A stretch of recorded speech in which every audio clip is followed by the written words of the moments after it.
Bien, buen día. Vamos a hablar de la fisiología ruminal. Esta es una parte del aparato digestivo que caracteriza a los animales rumiantes. Dado que el 50% del carbono orgánico en la Tierra está atado en la celulosa, y esto representa una fuente enorme de energía, pero ninguno de los vertebrados producen las enzimas celulolíticas necesarias para romper esta abundante fuente de material energético. Afortunadamente, muchos microbios producen las enzimas celulolíticas que permiten la utilización de la celulosa dietética y otros materiales de la pared de la planta. El valor relativo de la fermentación en la nutrición animal depende mucho del tamaño del rumen. La fermentación ocurre en el caso de los humanos y de los perros en el colon, pero su intestino grueso es corto, por lo que los procesos de fermentación son insignificantes. En cambio, los herbívoros viven de la celulosa, ya que como parte de su tracto digestivo la capacidad volumétrica del rumen es enorme. En cuanto a el origen, estas familias comprenden los bovinos con joroba, el Bos indicus, los sin joroba, el Bos taurus, el yak, el mictan, el banten y el búfalo, que últimamente tiene una gran importancia porque se está produciendo a mayor escala. En cuanto a los tipos de alimentación, los podemos clasificar a los rumiantes en selectores de concentrado, que son aquellos que tienen un desarrollo simple o pobre de su aparato digestivo y por lo tanto tienen que, como su nombre lo indica, consumir alimentos que estén en mayor concentración, ¿no? O sea que son selectores de hojas principalmente. Después tenemos los tipos intermedios. Dentro de los tipos intermedios ya tenemos un desarrollo más avanzado de las estructuras, por lo tanto les permite poder tomar tanto alimentos concentrados como no tan no concentrados, y ahí por ejemplo tenemos ya un representante que nosotros conocemos, que es la cabra. Y por último tenemos los comedores de gramínea o forraje, que ya tienen bien desarrollado su aparato digestivo, y bueno, ahí encontramos la oveja, el bovino, que son los que a nosotros nos interesan principalmente. El sistema digestivo de tanto bovinos como ovinos y caprinos se caracteriza por poseer divisiones o compartimientos que, como ustedes saben, como lo vieron en anatomía, se llaman preestómagos o proventrículos. Dentro de esos preestómagos tenemos el rumen, panza, el retículo o redecilla, el omaso o librillo, y el estómago verdadero, abomaso o cuajar, como le quieran llamar. Principalmente están ubicados del lado izquierdo de la cavidad abdominal, ocupando casi las 3/4 partes de la misma. En cuanto a la panza o rumen, principalmente lo que hace es retener las partículas, aquellas partículas que tienen un tamaño no adecuado, que no fue fermentada, que no fue humidificada, por lo tanto, las retienen, y por medio de unos movimientos que ya lo vamos a ver, eso se fermenta. Y eso es lo que hace que provoque, ¿no es cierto?, la reducción del tamaño y permita el avance de la digesta. También produce la fermentación microbiana, o se produce, mejor dicho, la fermentación microbiana, que va a dar como resultado metabólico los ácidos grasos volátiles como producto final de la fermentación de la celulosa, hemicelulosa y otros azúcares, y es lo que el rumiante utiliza como moneda de cambio energético para toda su actividad metabólica. También hay una gran masa de microbios con alta calidad de proteína que pasa y es digerida en el intestino como una proteína, digamos, verdadera, proteína animal. Por eso es que acá también la importancia que tiene el pasaje o el aprovechamiento que hace el rumiante de elementos de bajo valor biológico, como ser una proteína de bajo valor biológico, como es la proteína vegetal, y la transforma en proteína animal. O sea, nosotros aportamos por medio de la nutrición proteína vegetal, e incluso podemos introducir nitrógeno no proteico, y todo eso la bacteria la utiliza para reproducirse, para crecer, y entonces en esa reproducción se produce una gran masa de microbios, que es lo que aporta la proteína verdadera microbiana, que es la que utiliza ya proteína animal de alto valor biológico.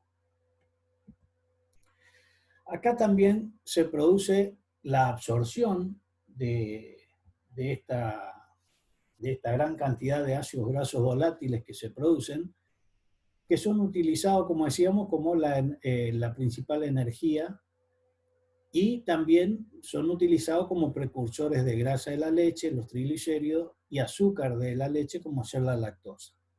Hay una gran producción de gases como resultado también de este proceso fermentativo. Se produce hasta 1000 litros de gases cada día, que son eructados a través del revueldo o eructo, que es lo que hace que se mantenga todo ese mecanismo dentro del rumen. El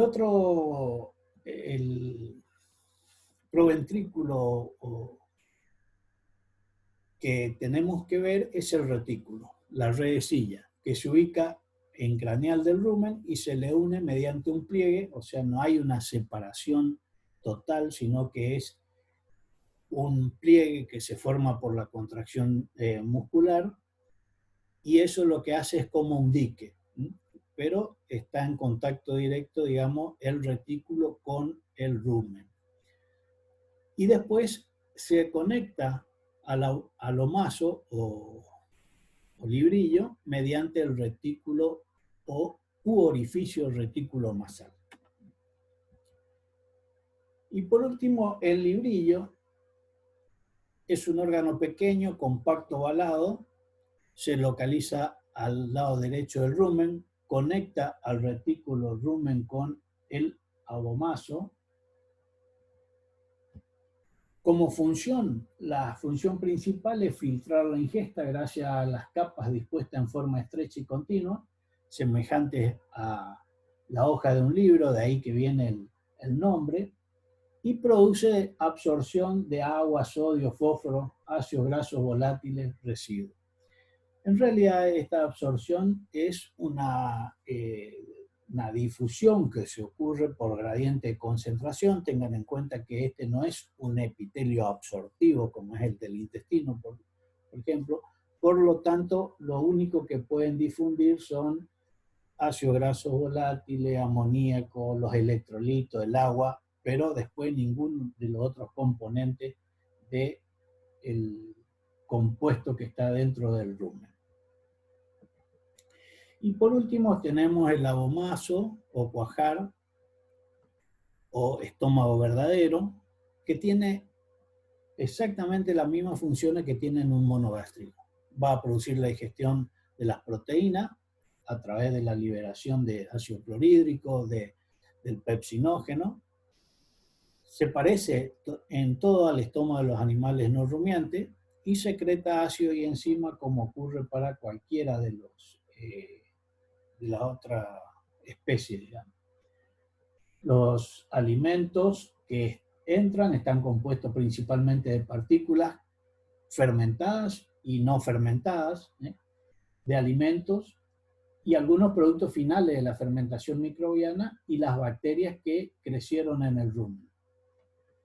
Son capaces estos animales de aprovechar carbohidratos estructurales presentes en las plantas, como ser la celulosa, la hemicelulosa, la pectina.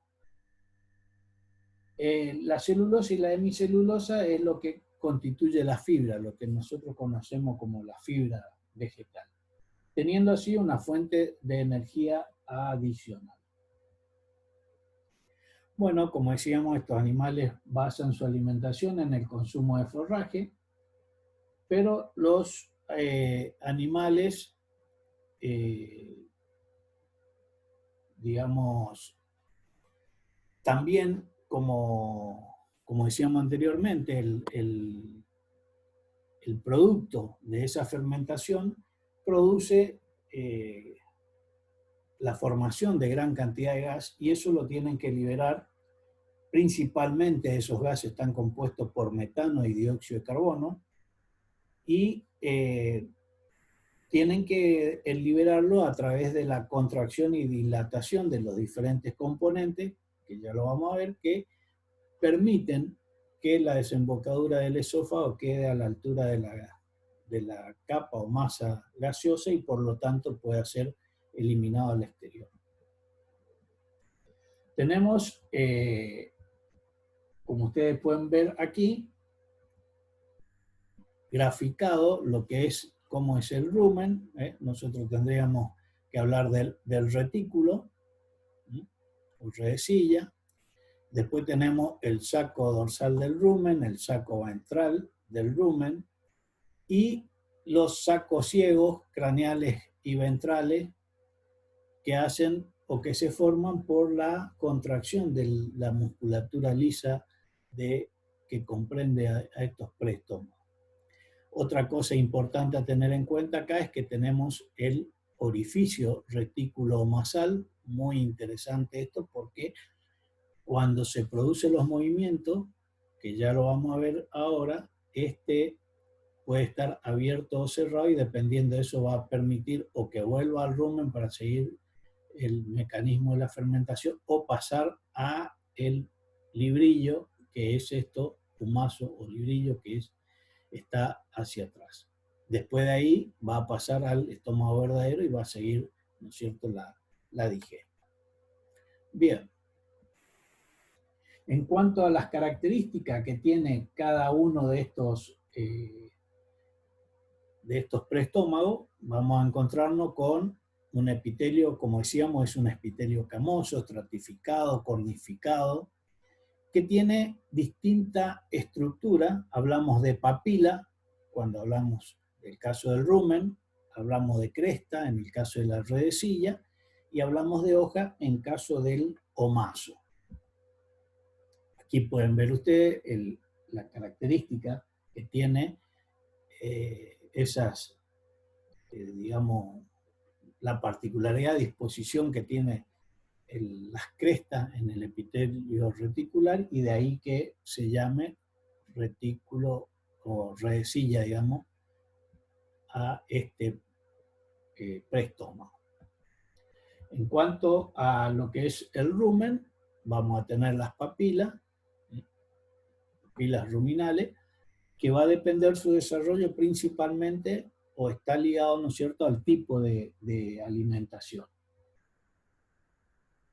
Después tenemos el librillo, el epitelio omasal, con su característica especial. Acá podemos ver esa disposición de hojas que decíamos, que están en grupo de 5, una central mayor, y después las laterales con menor diámetro, y lo que hace es que tengan esta característica de presentar hojas, que por eso nosotros las llamamos librillo, o se llama librillo. Después, esto está, ¿no es cierto?, unido, como decíamos, por un orificio con el retículo y con otro orificio para pasar al omaso. Y eso es lo que conforma entre orificio y orificio el canal del librillo.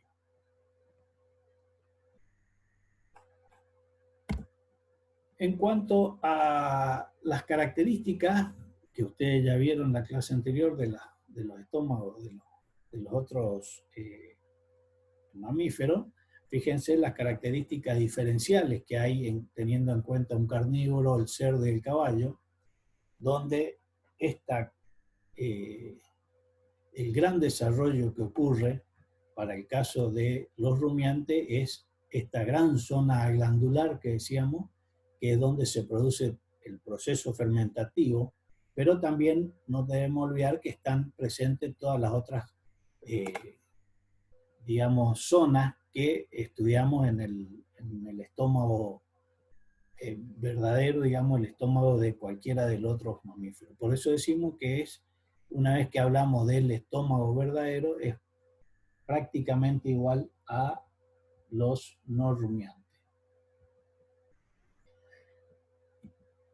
En cuanto al desarrollo del sector gástrico en los rumiantes, es funcional solo el abomaso, ya que su alimentación inicial es solo la leche, es lactante, pero al ir creciendo y agregar alimentos fibrosos se estimula el desarrollo de los compartimentos, entonces se agranda, digamos, hablando mal y pronto, y el resto del sistema digestivo, intestino delgado, grueso, cumplen las mismas funciones de la descripción general para los mamíferos.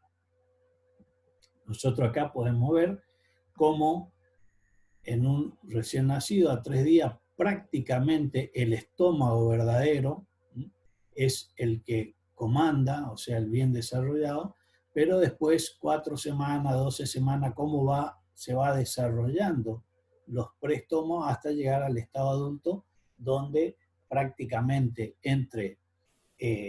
digamos, los preestómagos representan el 85% del total de preestómago y estómago, digamos. O sea, tiene gran desarrollo justamente por la estimulación de la entrada de partículas fibrosas que hacen que hay receptores que toman la información que llega y empieza a desarrollarse estos preestómagos. Incluso hoy día hay alimentos que ayudan a eso, o sea, son dados a propósito al ternero para que desarrolle rápidamente sus preestómagos. Entonces, hablando de cómo se presenta, nosotros podríamos decir que el recién nacido, el retículo rumen no representa más allá del 35%, y el abomaso solo representa el 51%. Y si a ese lo llevamos a 17 semanas, por ejemplo, o 12 semanas de desarrollo, ya tiene aproximadamente entre un 66 y un 68% corresponde al retículo rumen, entre un 15 y un 18% al abomaso, y el 14-19% al abomaso. Y en el adulto, un 62% representa el rumen y el retículo, un 24% el omaso y un 11% el abomaso. Otra de las características especiales que tiene este animal en su desarrollo neonatal es la gotera esofágica. Y la gotera esofágica, como ven ustedes acá, tiene, digamos, tiene labios izquierdo y derecho, tiene un canal, el orificio del cardio donde desemboca el esófago, y el orificio retículo omasal. ¿Y cuál es la característica especial que tiene esta particularidad? Es que en su estado de lactante, digamos, el animal permite que esto se contraiga, esta gotera esofágica se contraiga con un movimiento, parece en espiral, y ponga en contacto el orificio del cardia con el orificio retículo omasal. Eso es para que la leche no caiga al rumen y cause algún inconveniente, ¿no es cierto? Porque va a producir una putrefacción y bueno, va a tener inconveniente el animal. Entonces, todo lo que sea líquido pasa desde este orificio hasta por el orificio retículo omasal directamente a el canal del omaso y por lo tanto va directamente al estómago verdadero. Para que esto se cierre depende de muchas teorías y de muchos factores. Todas tienen algo de cierto. Están los que hablan de aquellas teorías que tienen que ver con el factor animal, como ser la edad, la forma de beber, la deshidratación, factores que dependen del alimento, la temperatura, la fluidez, la composición química, y todas tienen algo de cierto y no todas cumplen con su principio, digamos, porque en la edad, si bien es cierto, se desarrolla naturalmente en el recién nacido, pero en la edad adulta también con algunos fármacos se puede producir el cierre de la gotera, sobre todo cuando queremos dar algún medicamento que solamente puede ser por vía oral y que no queremos que sea atacado o fermentado en el rumen, y entonces producimos el cierre de esa gotera para que pase directamente hacia posterior. La forma de beber está, digamos, probado, y bueno, hay algunos que dicen que no es lo mismo la forma de succión que la de abrevadero, pero bueno, también cada uno tiene, como le decía yo, una parte de cierto. La deshidratación es otra, dicen que si el animal está deshidratado, permite el cierre más fácil. O sea, eso sería una respuesta nerviosa. En cuanto a los factores del alimento que decíamos, la temperatura, no es lo mismo la leche fría que la leche templada o caliente, la fluidez, que tiene que ver con, digamos, los componentes que tiene con su composición química, ¿no es cierto?, del, del líquido, de la diferencia que conocemos que hay entre la leche y el agua, por ejemplo, eso también podría hacer que cambie la característica del cierre de la gotera. Después hay otros factores farmacológicos, o sea, utilizar algún fármaco que nos permita modificar esto, como ser la acetilcolina, la nicotina, la morfina, la vasopresina.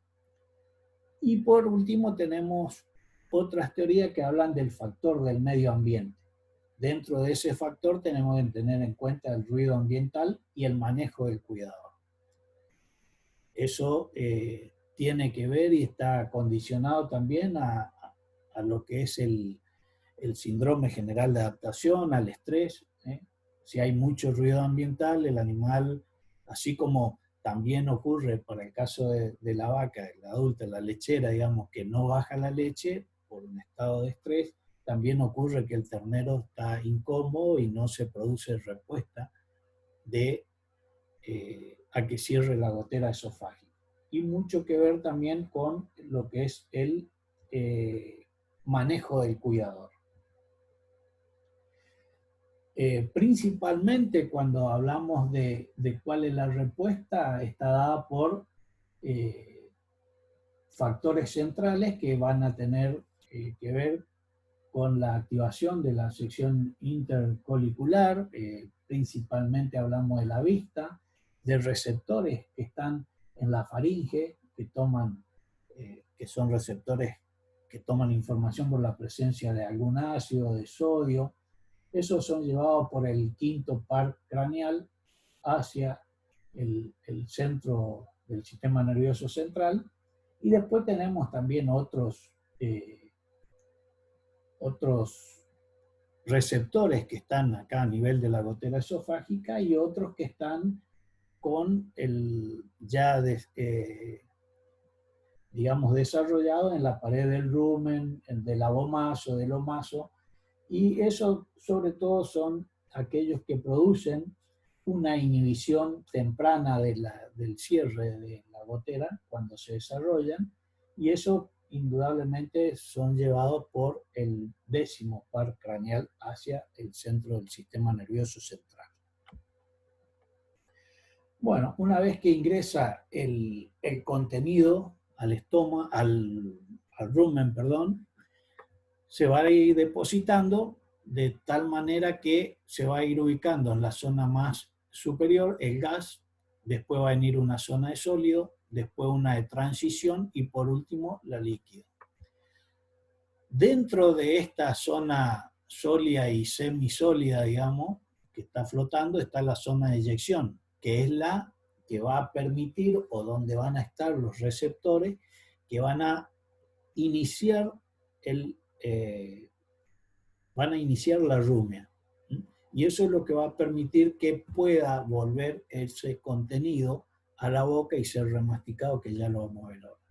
Y después tenemos otra zona, que es la zona de escape potencial, que esto ya va a depender a través de los movimientos, ¿no es cierto?, de todo lo que se ubique en la última o en la porción más baja del rumen, donde ya es líquido, y sobre la pared, que es lo que nosotros le llamamos barro, que eso va a caer, ¿no es cierto?, a la red, al retículo, y el retículo en su contracción va a hacer que o vaya según si necesita más fermentación, más peso específico, más humedad o más remasticación, vuelva a esta zona, o directamente pase por el orificio retículo masal que está a este nivel, pase hacia posteriores. Entonces estamos hablando de que vamos a tener la capa gaseosa, el alimento grueso que ingresó hoy, el alimento fino que ya fue masticado, que ya fue fermentado, ya empezó a ser atacado por la bacteria, lo llamamos alimento fino ayer, y por último la capa líquida, o que ya es aquella que ya fue remasticada, que ya tiene el peso específico necesario, que tiene el tamaño necesario, y por lo tanto va a ir cayendo a la base de la redecilla. Entonces en la segunda contracción de la redecilla, como esto está abierto, el orificio retículo masal va a estar abierto, va a pasar hacia el omaso o ahumaso. Ese flujo de ingesta que llega hacia el retículo y rumen, si nosotros lo vemos de costado o de arriba, eso se dispersa hacia todo, ocupa todo el saco dorsal del rumen, y ahí por el movimiento entra en un movimiento de, imagínense, de un número 8, por lo tanto eso empieza a mezclarse en los sacos del rumen, va hacia el inferior y así sucesivamente hasta que ocurre todo el proceso de la fermentación y el gas se va depositando en la capa superior gaseosa y bueno, y las partículas siguen el camino según, como decíamos, tamaño, peso, humedad, etcétera, etcétera. Para que esto ocurra es gracias a la motilidad ruminal. Hay dos tipos de ciclos de contracciones. Tenemos las contracciones primarias o de mezcla, que son las que van a permitir digamos, que ocurra esa, como su nombre lo indica, su mezcla del alimento que ingresa, que se mezcle con el licor ruminal. Y tenemos las contracciones secundarias o eructativas. Esas secundarias o eructativas ocurren después de las primarias, no a todas, y estos ciclos primarios y secundarios se repiten cada 50, 70 segundos, o sea que aproximadamente son 1440 movimientos por día. La característica especial que tiene es que esa contracción primaria, que es solamente de mezcla, ya por ese movimiento permite la pérdida o la expulsión del 30% de los gases producidos, y eso se llama eructo primario, 30% de los gases producidos. Y las contracciones secundarias o eructativas, que son las que desitúan la masa de gas para ponerla en contacto con la desembocadura del esófago, se produce el 70% de la eliminación del gas, y eso es lo que conocemos como eructo principal. Otra de las características que tiene estos animales, que se llaman rumiantes justamente porque producen la rumia, que significa remasticación del alimento ingerido anteriormente, ruminare, de ahí viene, es masticar de nuevo, se produce por una regurgitación de la ingesta desde el retículo rumen. Después esto va acompañado de una, digamos, eructación y de una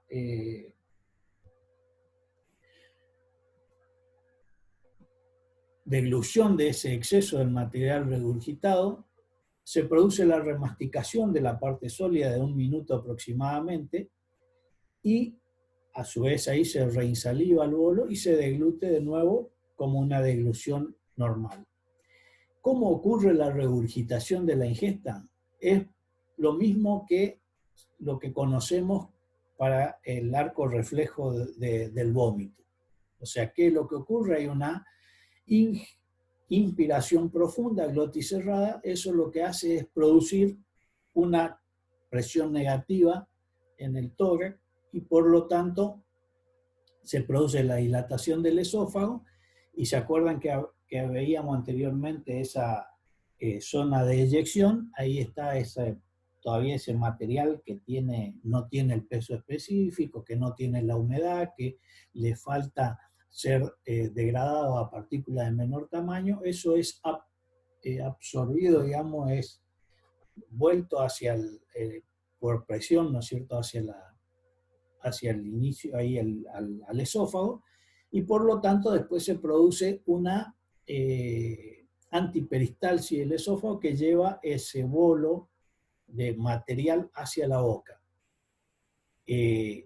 Automáticamente que llega a la boca se produce la presión de la lengua y los carrillos sobre esa masa que llegó a la boca y por lo tanto se le exprime el líquido y se produce la deglución que nosotros vemos, que podemos observar al animal observándolo de costado, como en la gotera se ve como viene el bolo hacia la boca y automáticamente se produce una deglución. Eso es la deglución del líquido, entonces queda la parte sólida que es remasticada, reinsalivada, hasta que se produce nuevamente la deglución.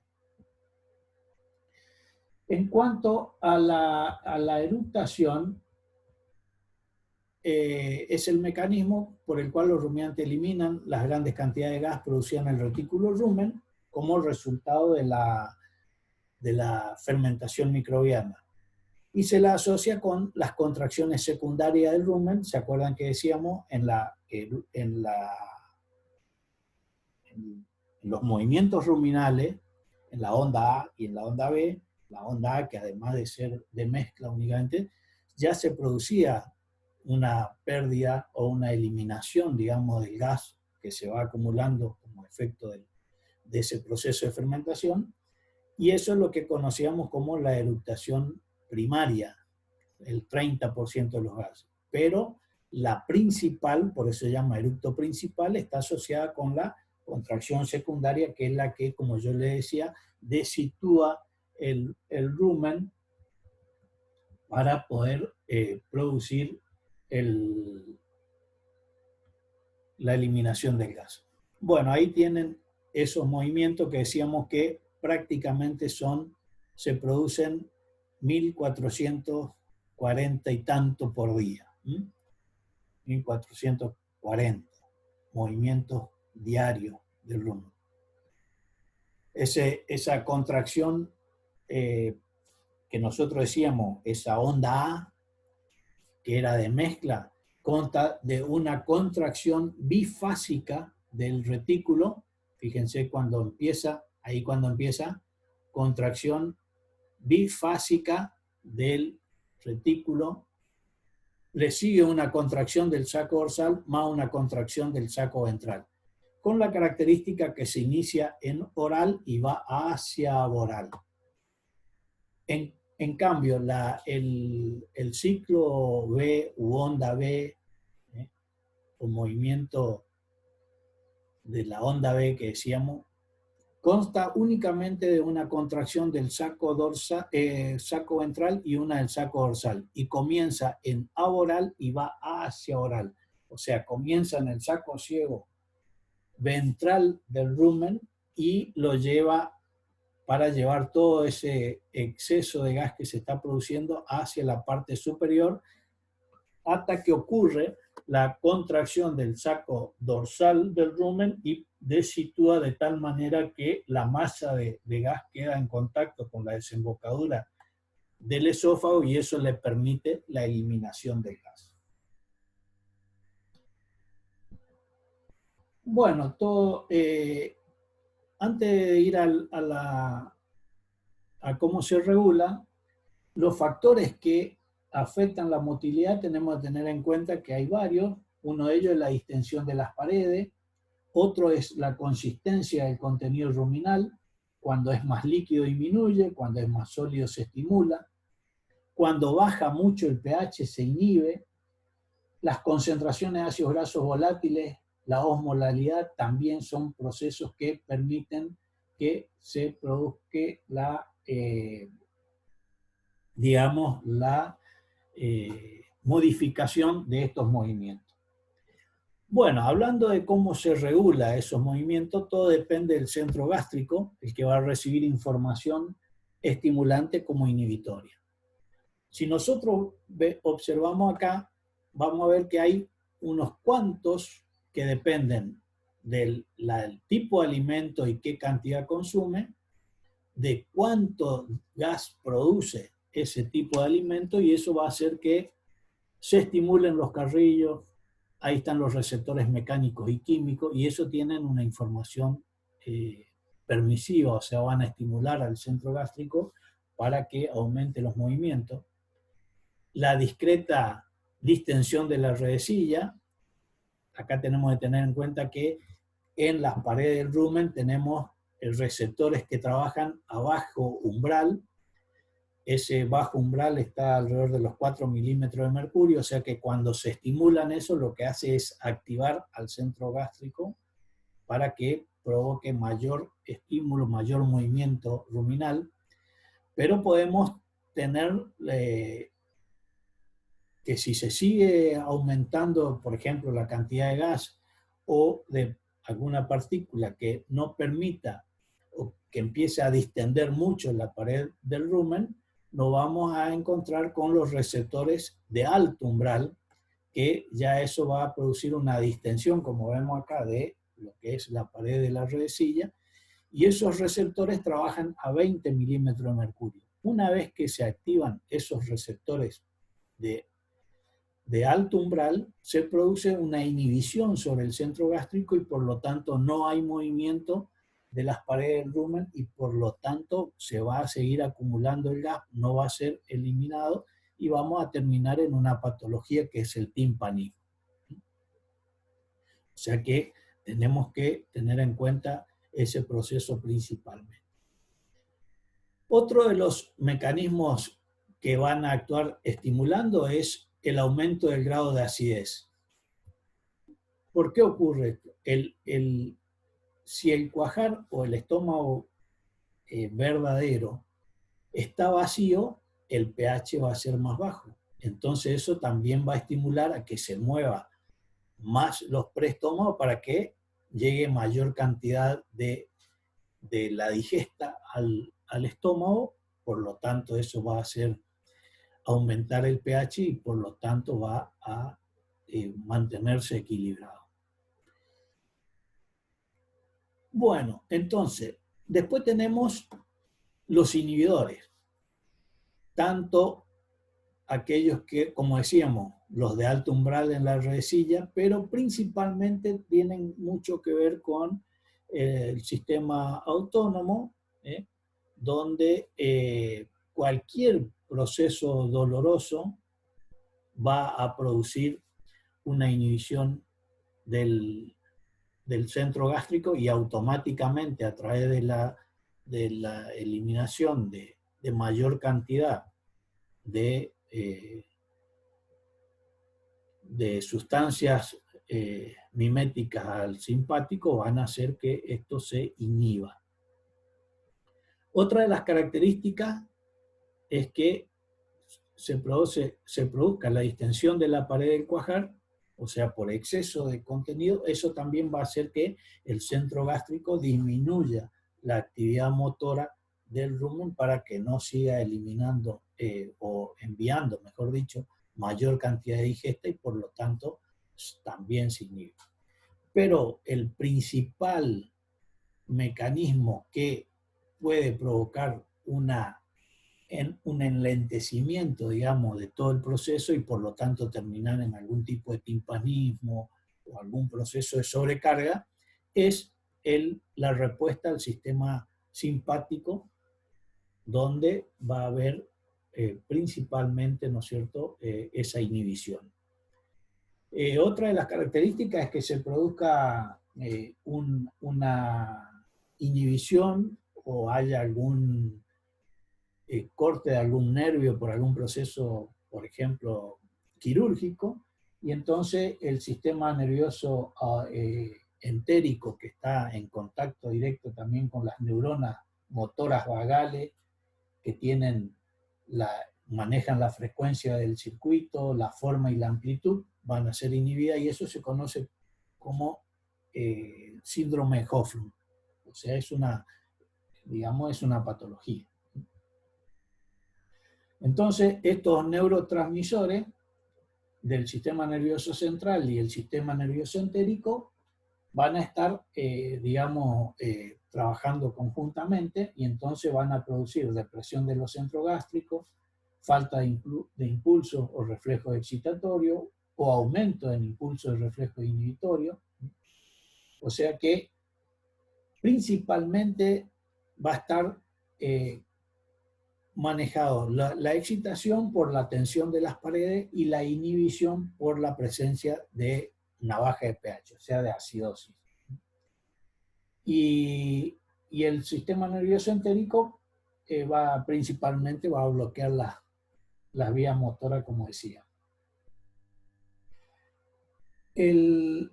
La característica que tiene la célula muscular lisa del sistema nervioso entérico es que está formado por un montón de neuronas que parten de un receptor de tensión, pero esos están conectados a interneuronas y neuronas de mando, que a su vez esas son las que llevan la información al ganglio. Y es por eso que se manejan en forma autónoma, digamos, produciéndose el estímulo, como hablamos en el corazón, que tiene una formación propia del estímulo. Acá también ocurre, y sobre todo en el intestino, donde comienza porque hay fibras que tienen un umbral más cercano al cero que cualquiera de las otras células o fibras. Bueno, ¿cuáles son las condiciones ruminales? Las condiciones ruminales para que trabaje adecuadamente son varias. Tenemos que hablar de la temperatura, temperatura que, como ustedes ya saben, es por encima de la temperatura corporal. Muy importante es el sustrato. Ese sustrato va a depender de qué tipo de alimento esté recibiendo. No es lo mismo que sea alimentado con fibra que con concentrado. Eso indudablemente modifica el pH. Depende también de la cantidad de líquido que hay. Tengan en cuenta que esto es una cuba de fermentación, y por lo tanto hay todo un mecanismo o procesos que deben mantener la anaerobiosis. O sea que eso va a permitir que puedan desarrollarse los microorganismos, principalmente las bacterias, y que son la más importante. Ya vamos a hablar un poquito de ellas también. Y el otro es la motilidad, que eso tenga movimiento para que pueda seguir recibiendo contenido y haciendo circular o expulsar los resultados que ocurren en ese proceso metabólico. Otra de las que hay que tener en cuenta es o sea, de qué lugar geográfico estemos hablando, porque ahí va a depender de las condiciones climáticas, de la fertilidad del suelo, del tipo o especie de planta que existan, cómo interviene el hombre en esto de modificar esto, sobre todo la parte nutricional, y el comportamiento animal, hablando de la selección y la velocidad de toma del alimento. Esas características hacen que se modifiquen las características físicas y químicas del alimento. Al modificarse eso, va a producir distintas concentraciones de nutrientes, condiciones ambientales del rumen, o sea, va a modificar pH, va a modificar la formación de dióxido de carbono, va a modificar temperatura, Y eso hace que también, a su vez, se modifique la velocidad de crecimiento de las bacterias y el índice de eliminación de microorganismos, porque cuanto más cantidad haya mayor fermentación, o sea, mayor digestión, seguramente va a ocurrir que haya mayor pasaje, por lo tanto, esas bacterias que se están reproduciendo, que están creciendo, llegan más rápidamente al intestino y están aportando mayor cantidad de, eh, proteína al animal. Y bueno, una vez que esto se modifica, indudablemente que los metabolitos producidos por los microorganismos ruminales también van a modificar esa concentración de nutrientes y por lo tanto las concentraciones que tienen que ver con el ambiente ruminal. Y por supuesto la producción de productos finales de la fermentación. Todo eso lleva al equilibrio de las especies bacterianas. Indudablemente que tampoco podemos dejar de lado las características genéticas del animal, el estado fisiológico y la adaptación de las distintas especies a las condiciones que existen en el rumen.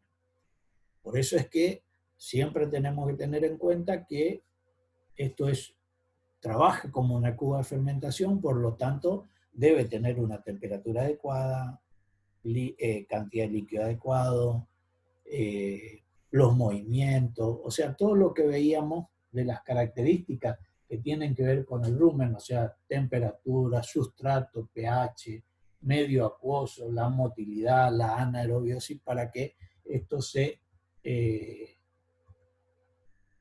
digamos, se cumpla, ¿no es cierto?, o trabaje de tal forma. Dentro de los microorganismos ruminales tenemos las bacterias, que son entre 10.000 y 50.000 millones por mililitro. Hay por lo menos 28 especies funcionalmente importantes, pero también tenemos hongos, un 8% de la biomasa.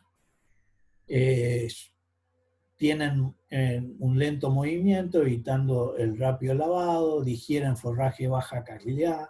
O sea, los hongos son importantes porque en realidad en su desarrollo, al desarrollar sus hifas, lo que hacen es producir la ruptura o los tabicamientos o digamos, los túneles en las paredes de la fibra, o sea, en la pared de la hoja del forraje, y eso es lo que permite que las bacterias puedan ingresar, colonizar y empezar el desarrollo o el ataque bacteriano, digamos, a esa fibra desde el interior hacia afuera. Otro de los componentes son los protozoarios. Los protozoarios, 20 a 40% de la biomasa, tienen una contribución menor por su gran retención y menor actividad metabólica, pero cumplen, ¿no es cierto?, funciones que permiten que otras bacterias puedan utilizar algún elemento que hayan liberado estos protozoos. Lo que sí es cierto es que nosotros podemos hacer una desfaunación y no tiene inconveniente el rumen para seguir funcionando, pero lo que no podemos hacer es quitar la bacteria. Sin bacteria no hay proceso, digamos, metabólico que haga que lleve adelante el proceso. Cuando hablamos de la bacteria y por su importancia, decíamos por lo menos 28 especies son funcionalmente importantes, pero hay más de 200 especies. Y dentro de estas más importantes tenemos, por ejemplo, las celulolíticas, las hemicelulolíticas, las amilolíticas, sacarolíticas, proteolíticas, lipolíticas, metanogénicas, las que usan ácidos, las que utilizan aminoácidos como fuente de energía, y que por su repartición en el rumen tenemos adheridas a partículas, las que las conocemos como SAP, las bacterias libres en líquido, o LAB, y las bacterias fijadas a la pared del rumen, que es la flora epimural, que ahí principalmente están las metanogénicas. Bueno, acá, como ven, tenemos graficado las bacterias, que cómo están, por ejemplo, las que están libres, atacan gran variedad de sustratos, liberado, ¿no es cierto? Y también sintetizan alguna vitamina. La otra característica importante es que las que están adheridas a partículas degradan glúcido, celulosa, almidón, producen proteólisis, también sintetizan vitamina. Y las que están fijas en las paredes, como yo les decía recién, ureólisis, proteólisis, captación de oxígeno. Esas son las anaerobias facultativas, que son muy importantes y naturalmente van a estar ubicadas alrededor de la desembocadura del esófago, porque son las que van a consumir ese oxígeno que entra mezclado con el alimento para mantener, ¿no es cierto?, el estado de anaerobiosis dentro del rumen. Los protozoarios son libres, algunos transitoriamente están fijos, pero son libres, producen proteólisis, almacenamiento de glúcido, tengan en cuenta que ellos engluyen la partícula de glúcido, y si pasan a posteriores, después son degradados y ese almidón, por ejemplo, puede ser utilizado como tal por el animal. Producen fagocitosis de bacterias, lo que hace a que se mantenga en equilibrio todo este proceso. También hay una desagregación mecánica. En cuanto a hongos y levaduras, principalmente son adherentes a partículas alimentarias, producen degradación de glúcido, celulosa y glúcido soluble, producen proteólisis, también de esa agregación mecánica, y producen síntesis de alguna vitamina. Y por último tenemos los bacteriófagos, que están dentro de la bacteria y lo que producen es la ruptura, o sea, la lisis de las bacterias, y su función principal es mantener el equilibrio.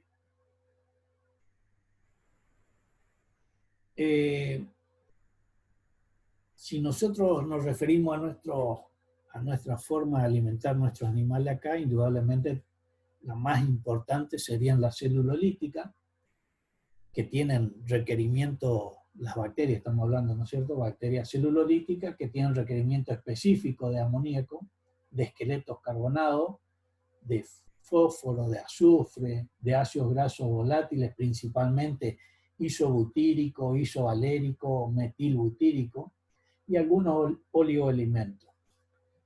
Y estas son las que sintetizan proteína a partir del amoníaco. Los ácidos grasos volátiles que necesitan estas bacterias son producidas por otras bacterias que no lo utilizan.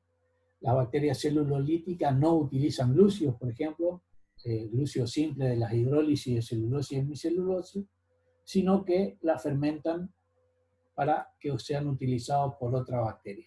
Puede haber también algún efecto de competencia, eso es lo que va a permitir el equilibrio entre especies, depende de la dieta, el pH que se crea por la fermentación, pero hay un gran equilibrio dinámico.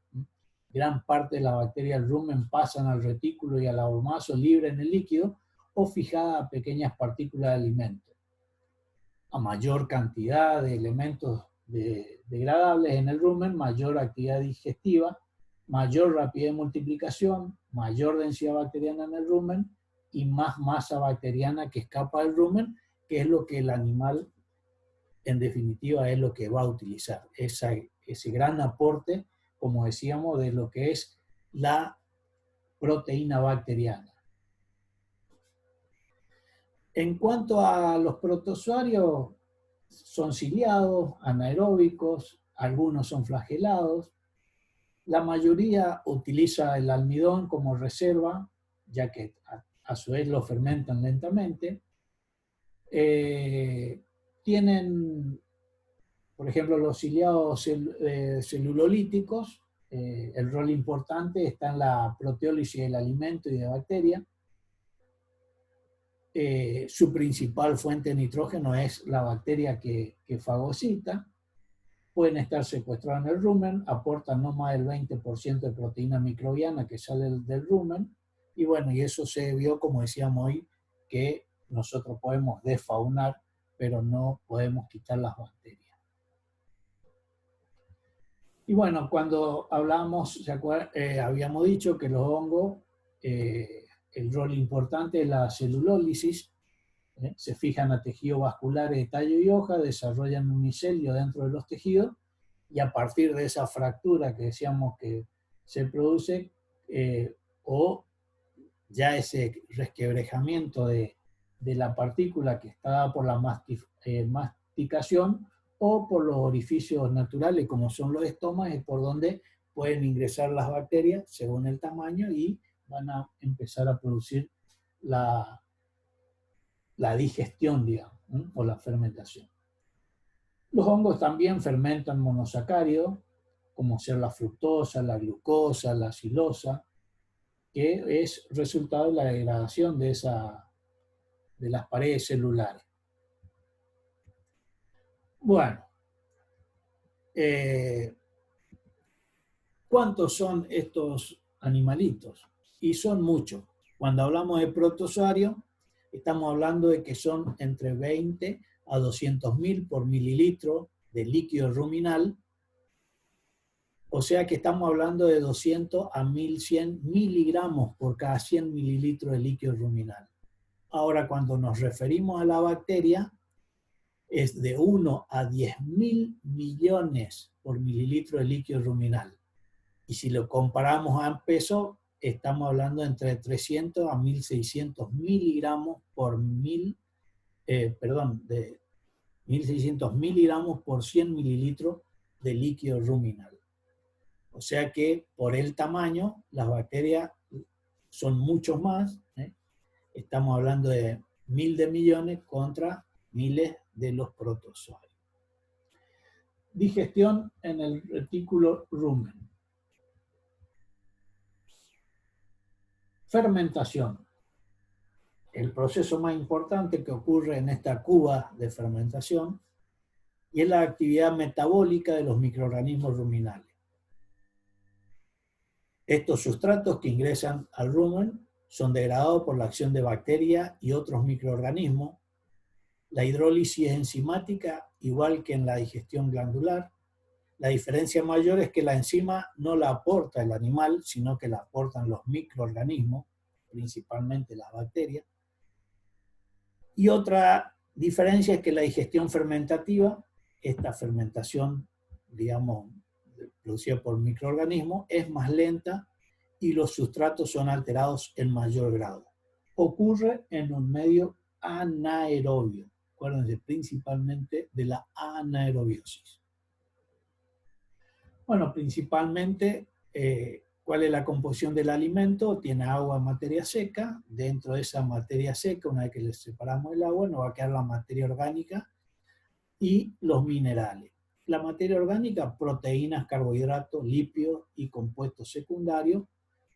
Una vez que ese alimento ingresa al rumen, va a ser mezclado de acuerdo a las características, decíamos, del movimiento de esa mezcla. Puede ir de nuevo a la boca para remasticación o seguir la actividad microbiana y enzimática de las enzimas producidas por los microorganismos, y es lo que va a hacer transformar, ya sea en gases que se pueden absorber, y el caso típico de metano y el dióxido de carbono principalmente van a ser eliminados por el revuelto, eructo revuelto.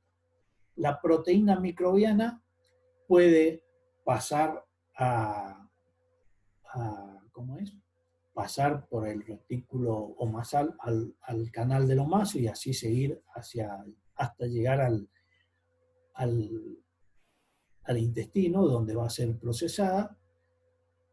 Puede haber productos finales, y algunos de estos productos finales pueden ser absorbidos a sangre. Por ejemplo, todo aquel nitrógeno no proteico, las bacterias lo van a transformar rápidamente en amoníaco, y ese amoníaco puede absorberse, y ya vamos a ver ahora cuál es el camino que sigue.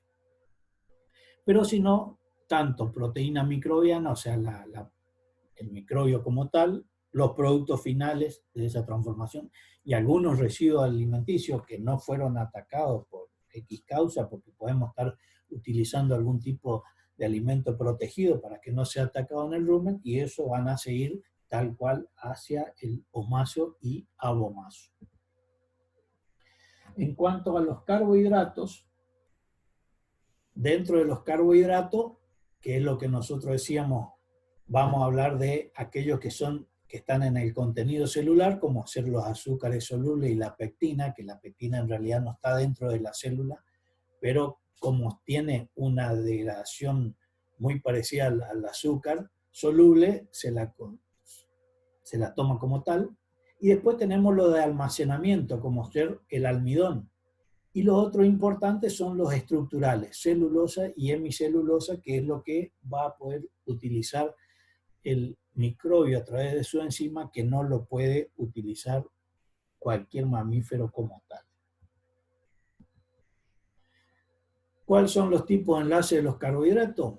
Y tenemos, por ejemplo, las que son propias del animal, la que ustedes ya conocen, el enlace alfa 1,4, que ataca almidón, glucógeno, que alguna de las especies la tiene en la saliva ya.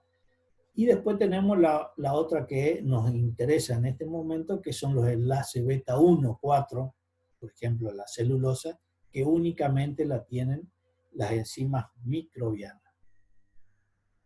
¿Cómo ocurre la degradación de la celulosa?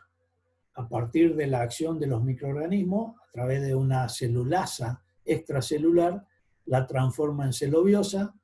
Otra enzima propia de los microorganismos, la celobiasa, va a transformar esa celobiosa en glucosa, y esa glucosa puede ser nuevamente atacada por microorganismos y quedarnos como resultado ácidos grasos volátiles, metano y dióxido de carbono.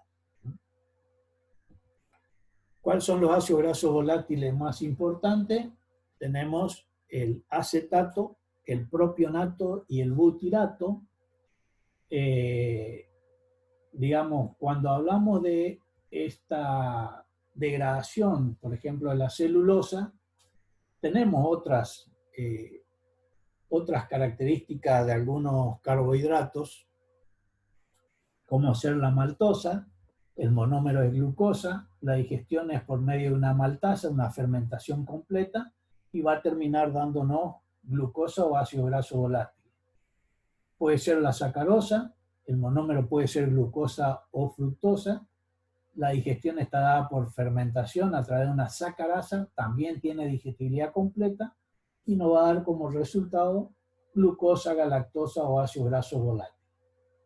El almidón, que es lo que veíamos, nosotros teníamos ahí como ejemplo. El monómero de la glucosa, por fermentación a través de una amilasa, tiene una alta digestibilidad y nos va a dar como resultado glucosa y ácidos grasos volátiles. El caso de la lactosa, el monómero puede ser glucosa o galactosa, por fermentación a través de una lactasa, una digestibilidad completa, nos va a dar glucosa, galactosa y ácidos grasos volátiles. O sea, todos terminan dándonos ácidos grasos volátiles principalmente. Pectina, que decíamos que no era endocelular, pero que está, por ejemplo, en el bagazo de los cítricos. Eso es, el monómero es arabinosa y galactosa. Por fermentación alta, o sea, una digestibilidad alta, nos va a dar ácidos grasos volátiles. La celulosa, que el monómero es la glucosa, pero tiene otro tipo de unión, ¿se acuerda? Que vimos hace un ratito. Tiene fermentación variable, nos va a dar ácidos grasos volátiles como resultado, pero aquí ya la digestibilidad varía porque depende de que aparezca otro elemento que está ahí en la fibra, que puede ser la lignina, por ejemplo. Lo mismo ocurre con la hemicelulosa, que el monómero es arabinosa, galactosa, glucosa o silosa, y la fermentación es variable y también nos va a dar ácido graso volátil.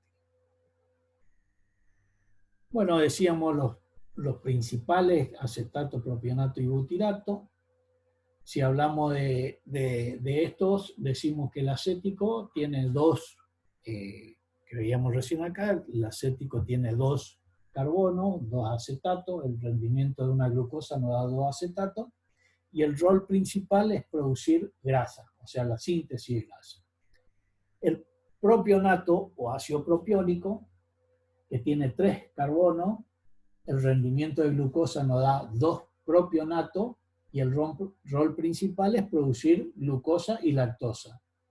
Y el butirato o ácido butírico, que tiene 4 carbonos, el rendimiento de una glucosa es un butirato más beta hidroxibutirato. ¿Cuál es su rol principal? Sintetizar grasa. En cuanto al metabolismo de los hidratos de carbono, de polisacárido a piruvato, pasa directamente, digamos, ya sea de celulosa a través de la celobiosa, del almidón, de la pectina y de la hemicelulosa, entran a 2 vías principales. O sea, celulosa a través de celobiosa y almidón a través de maltosa entran a la vía glucolítica para después darnos el piruvato. Y las pectinas, por ejemplo, a través de ácido galacturónico, la hemicelulosa a través de silosa y otras pentosas, entra a la vía de las pentosas y a partir de esa vía de pentosa va a terminar en la vía glucolítica para terminar dándonos piruvato. Entonces, una vez que tenemos el polisacárido, nos da el azúcar, nos libera 2 hidrogeniones, se transforma en piruvato por los mecanismos que estábamos diciendo recién, las distintas vías. El piruvato va a terminar a través del proceso de la acetil-CoA dándonos acetato y butirato. Pero a su vez, si hablamos de las bacterias metanogénicas, la liberación de ese dióxido de carbono, ellas lo van a unir con el hidrogenión que está libre y nos va a formar metano. Y eso va a ser quitado del rumen por medio del eructo revuelto. ¿Qué hay que tener en cuenta acá? Que este proceso, hablando en el proceso digestivo y nutricional, es un proceso caro para el animal porque pierde mucha energía. Pierde mucha energía por ese proceso. Después, el piruvato también por la vía del acetil-CoA nos va a dar butirato. Y después tenemos por el piruvato, por vía del oxalacetato, se va a transformar en un succinato para dar propionato. Y tiene una vía, digamos, no común, llamémosle así, que el acrilato, que el piruvato se transforma en lactato, acrilil-CoA, y ahí recién nos da propionato. Esto es interesante, la vía normal, digamos, de piruvato a propionato por la vía del oxalacetato, porque en la formación de succinato libera dióxido de carbono, que es el que va a producir nuevamente la transformación de piruvato en oxalacetato y se mantiene ese ciclo para producir propionato. En cuanto a la formación de gases, decíamos celulosa, acuerda que actuaba la celulosa extracelular, se transforma en celobiosa, la celobiosa por medio de una celobiasa va a glucosa, y al ser atacado por los microorganismos, en vez de dar ácido graso volátiles, nos dan dióxido de carbono y metano. En cuanto a la composición de ese gas en el rumen, tiene principalmente dióxido de carbono, 65%, que si lo comparamos con el atmosférico, en el aire atmosférico hay un 0.04% de dióxido de carbono, que acá en el rumen hay 65%. Metano, que no hay en la atmósfera, tiene un 27%. Nitrógeno, en el rumen se produce un 7%, Y si lo comparamos con el ambiente o la atmósfera, en la atmósfera hay 78,6%, el oxígeno 0,6% en el rumen contra 20,8% que está en la atmósfera, y bueno, y después hay otros gases que componen, ¿no es cierto?, como otros elementos, como ser el hidrógeno, 0,2%, sulfídrico, 0,1%. En cuanto al origen del gas, nosotros tenemos que la reducción de cofactores y pérdida de carbono son lo que transforman esa glucosa a piruvato y después el piruvato a acetato. Es a través de la fermentación de NAD y FAT que se reducen, el NAD y FAT reducido. Sin oxígeno se regeneran destinando electrones a la producción de propionato y a la reducción de oxígeno en metano y agua. Y eso indudablemente ya queda como resultado metabólico, ¿no es cierto?, del proceso. Hay una relación directa entre la producción de acético y metano. La cantidad de metano producido depende de las bacterias metanogénicas, como decíamos hoy, altamente sensible a cambios en el medio ruminal.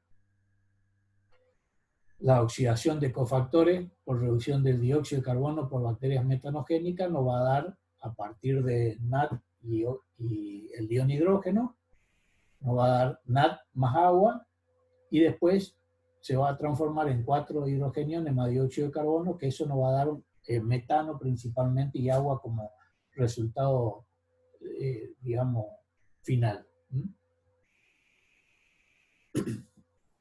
Relación entre los ácidos grasos volátiles.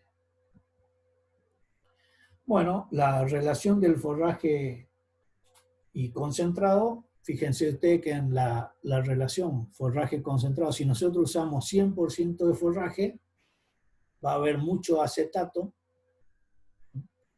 o sea, la proporción molar en porcentaje va a ser de alrededor de 71% acetato, 16% de propionato y alrededor de un 8% de butirato. Pero fíjense cómo va cambiando, y si nosotros llevamos una suplementación, digamos, o un cambio de tipo de alimentación, acuérdense que nosotros siempre tenemos que tener entre un 20 y un 30% de forraje en la dieta para que le dé, digamos, el material esté presente y esté haciendo las estimulaciones necesarias en la pared del rumen para que eso siga funcionando. Si nosotros no damos ese porcentaje mínimo de forraje, o sea, de material grosero que esté produciendo las estimulaciones, puede llegar a fallar el proceso ruminal, o sea, fallar la Q. Por eso, por más que estemos cambiando de forraje a concentrado, nunca debemos dejar de dar fibra, entre un 20 y un 30%. O sea, cuando cambiamos directamente la alimentación, fíjense que a base de concentrado, baja bruscamente la concentración de acetato, sube la de propionato y prácticamente muy parecido a lo que es el butirato. O sea, eso es lo que pasa con la modificación que hay teniendo en cuenta si la flora es celulolítica activa o es amilolítica. O sea, un pH del rumen que está alrededor del 6, indudablemente la flora celulolítica va a ser la activa, vamos a estar hablando de gran concentración de acético y baja de propiónico, pero indudablemente cuando cambiamos a la flora amilolítica activa, o sea, cuando cambiamos la cantidad de concentrado respecto a la fibra, lo que va a predominar es el propiónico y bueno, y va a seguir bajando, el pH va a bajar, y si el pH baja a menos de 5,5, tenemos otro inconveniente, que es que se van a desarrollar bacterias lácticas y por lo tanto lo que van a producir es ácido láctico y va a bajar muy rápidamente el pH del rumen y vamos a tener algún tipo de inconveniente. ¿Qué es lo que vemos acá? ¿No? ¿Sí? O sea, alrededor del 7%, la que se va a desarrollar es la celulolítica, porque indudablemente estamos produciendo, estamos alimentando principalmente con fibra y va a predominar el ácido acético. En cambio, cuando no, empecemos a bajar de pH, que en realidad el pH va a bajar porque cambiamos la dieta, entonces se van a desarrollar las floras amilolíticas, lo que van a producir es mayor cantidad de propiónico y las acéticas van a bajar. Pero, como le decía, a este nivel ya podemos tener inconveniente con la producción de ácido láctico. El pH ruminal. Tenemos que el pH ruminal va a depender, ¿no es cierto?, de un pH que va de 6,8, 6,9 a 5, que serían los factores normales, va a ser más cercano al 7 con forraje y más cercano al 5 con concentrado. También va a modificar la producción de saliva, sea forraje o concentrado. Estaríamos hablando de 14 litros por kilogramo de materia seca para el caso del forraje y alrededor de 10 para a base de concentrado. También va a variar el tiempo que destina el animal a la rumia en minutos por kilogramo de materia seca. Fíjense que estaríamos alrededor de 50 para el forraje y alrededor de 20, 30 para el caso de concentrado. Y aquí el tipo de ácido graso producido va a depender del tipo de microorganismo presente en el rumen, pero el tipo de microorganismo presente en el rumen va a depender del pH del rumen. Entonces, ¿de qué va a depender el pH del rumen? Indudablemente va a depender del tipo de alimento que esté recibiendo ese animal. En cuanto a la absorción de los ácidos grasos, tenemos que tener en cuenta que en la luz del rumen vamos a tener el ácido como tal y el ácido conjugado. Para que pueda absorberse, el ácido va a ingresar, va a intercambiar con la pared del rumen, pero la única manera que pueda pasar el ácido hacia la sangre es unido o conjugado. No puede hacerlo el ácido como tal. El ácido como tal, que está libre en la célula de la pared del rumen, acuérdense, se va a unir y todo este mecanismo va a responder a la anhidrasa carbónica, que es lo que ocurre en cualquier célula. O sea, entra el dióxido de carbono, se une al agua, va a formar ácido carbónico por la anhidrasa y ese ácido carbónico por la anhidrasa también va a dar bicarbonato y va a dar ion hidrógeno. Ese ion hidrógeno se va a unir a ese ácido, lo va a conjugar y va a permitirle que pueda transportarse. No puede, recuerden, pasar ácido como tal la pared de la célula ruminal hacia la sangre. La única manera es que se haya conjugado con un hidrogenión que quedó libre de la acción de la anhidrasa carbónica sobre el ácido carbónico y ese bicarbonato después va a intercambiar por diferencia de gradiente con el ácido que está ingresando a la célula.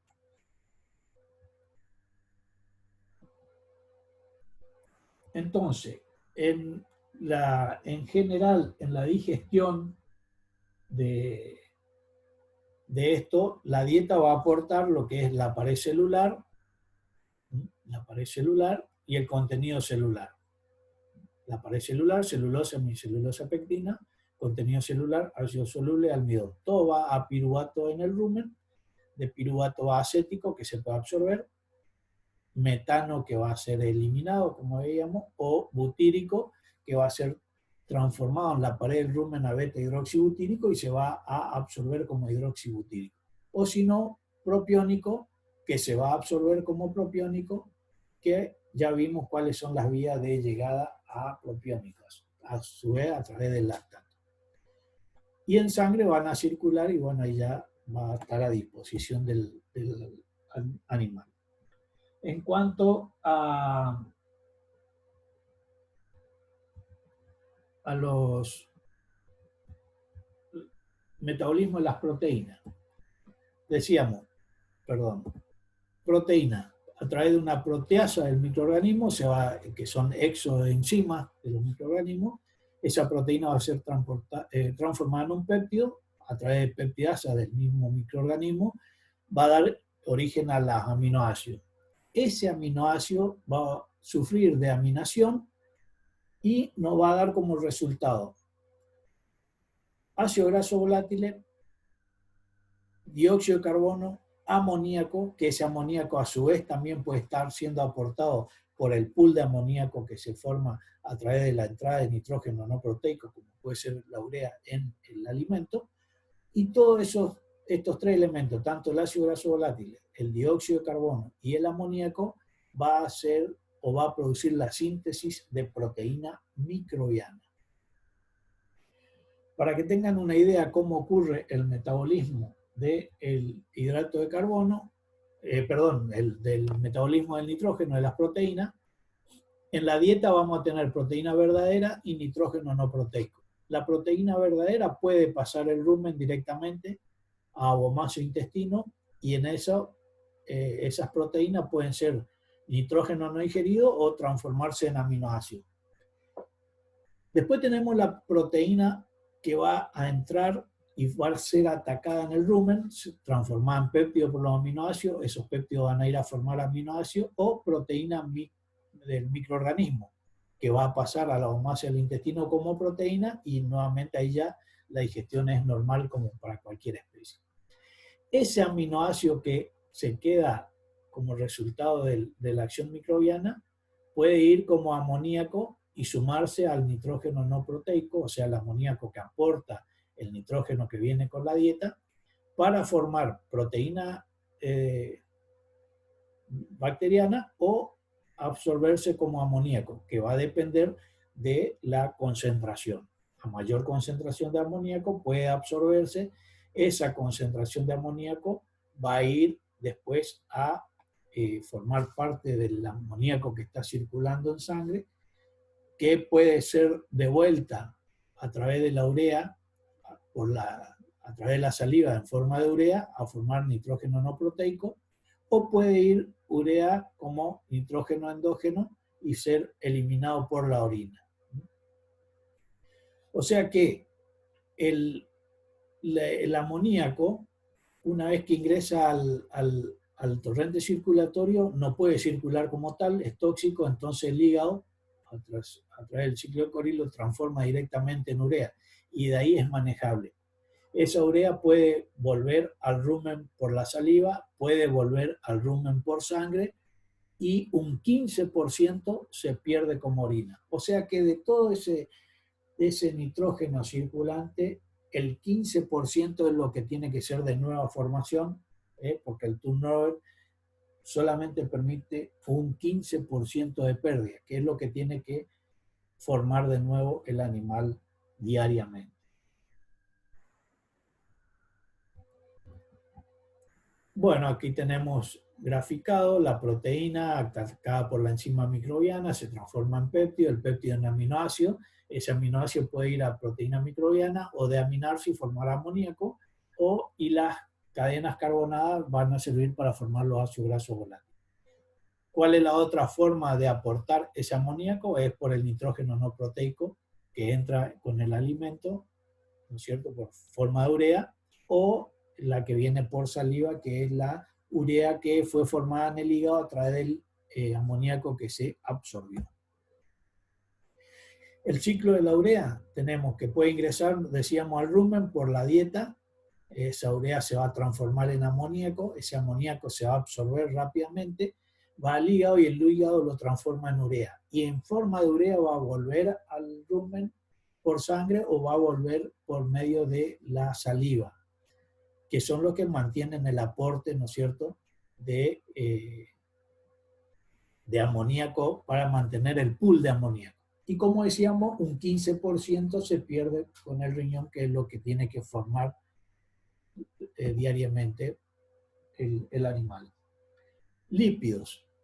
Los lípidos vegetales, como ustedes ven ahí, triacilglicéridos, los diacilglicéridos, fosfolípidos, galactolípidos, alta proporción de ácidos grasos insaturados. Dentro de los ácidos grasos saturados tenemos que representan un 20 a un 35%, el ácido palmítico, el ácido esteárico, y los insaturados, que son esenciales, un 65 a un 80%, tenemos el ácido oleico, el ácido linoleico y el ácido linolénico.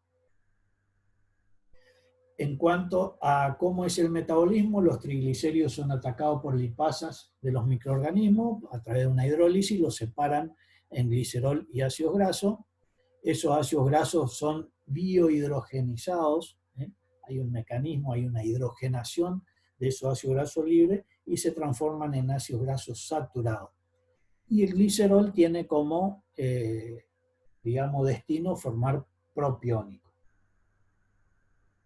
En cuanto a los fosfolípidos son atacados por fosfolipasas, también por una hidrólisis, deja libre glicerol, que se va a transformar en propiónico, ácido graso libre, y un alcohol aminado. Ese alcohol aminado termina siendo ácido graso volátil y amoníaco. Los galactolípidos, por galactosidasas o galactolipasas, no va a dejar libre glicerol, ácido graso y galactosa. El glicerol termina en propiónico y la galactosa en acético y butírico, y por supuesto también no deja libre el ácido graso como tal. Decíamos que hay una hidrogenación que se llama biohidrogenación, porque es un proceso biológico, está dado por isomerasas y reductasas, que son sintetizadas por las bacterias que actúan sobre estos ácidos grasos. Para muchas bacterias o microorganismos, los ácidos grasos ramificados son factores de crecimiento, y así tenemos el caso del isobutirato, que es derivado de valina, el isovalerato, que es derivado de leucina, y el 2-metilbutirato, que es derivado de isoleucina.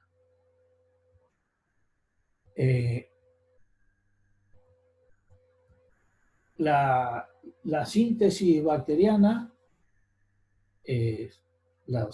a partir de ácidos grasos volátiles, de ácidos grasos de cadena larga, saturados, pares, impares y ramificados, tenemos el acético, que tiene cadenas pares en el carbono 14, 16, 18, el acético más propiónico o el valérico, o sea, el acético con 2, el propiónico con 3 carbonos y el valérico con 5, que tiene cadena impar en el carbono 15 y 17, y después el isovalérico, el isopropiónico, que son ramificados, que tienen cadenas ramificadas pares, que son las que utilizan, ¿no es cierto?, el ácido graso como, digamos, factores de crecimiento. En resumen, entonces, ¿cuál es la fermentación y el destino? Si hablamos de nitrógeno no proteico, producir amoníaco para el proceso de fermentación, aumenta el pool de amoníaco. Las proteínas del alimento van a formar ácidos grasos volátiles o van a contribuir a ese pool de amoníaco. La celulosa terminará como ácido graso volátil, el almidón como ácido graso volátil, algunos aceites como ácidos grasos volátiles, o si no como grasas saturadas, para directamente ser utilizado como grasas estructurales en el caso de la leche o como energía.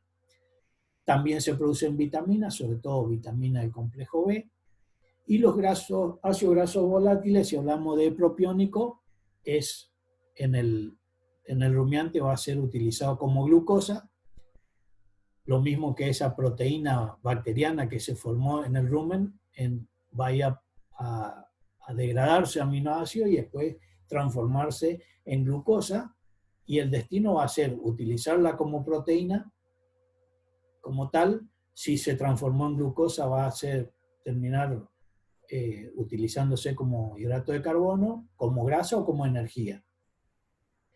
Si hablamos del caso del ácido acético y butírico, va a ser para utilizarlo en energía o grasa, como veíamos hoy en la formación. ¿Cuáles son los carbohidratos importantes en nutrición? Monosacáridos, pentosa, silosa, arabinosa, ribosa, hexosa, la glucosa, galactosa y fructosa que estábamos hablando.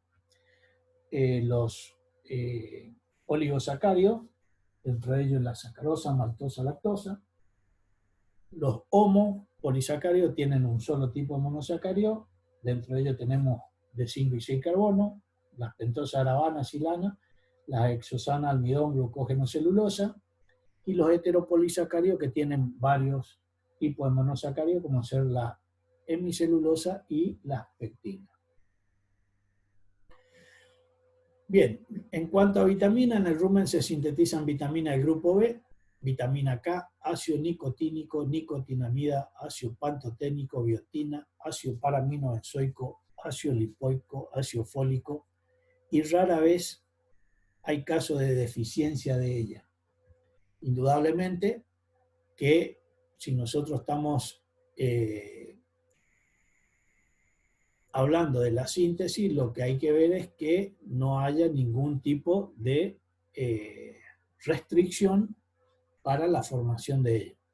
El caso típico es si nosotros estamos hablando, por ejemplo, del grupo de la B12, la cianocobalamina, indudablemente no va a haber deficiencia de ella siempre y cuando las bacterias dispongan de cobalto para producir la vitamina B12. Si hay una deficiencia de cobalto, indudablemente que las bacterias no tienen de dónde sacar ese aminoácido.